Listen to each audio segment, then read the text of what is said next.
أعوذ بالله من الشيطان الرجيم. بسم الله الرحمن الرحيم. سبح اسم ربك الأعلى الذي خلق فسوى والذي قدر فهدى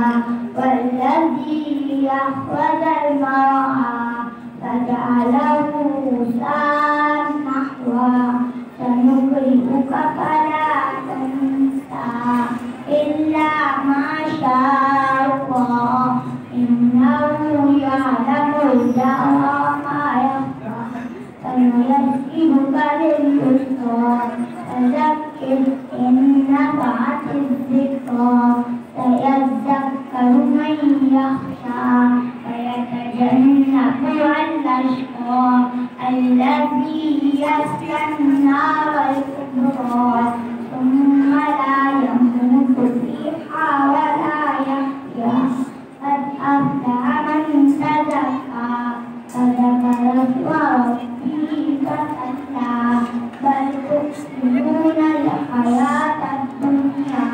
والآخرة خير وأبقى إن هذا لفي الصحف الأولى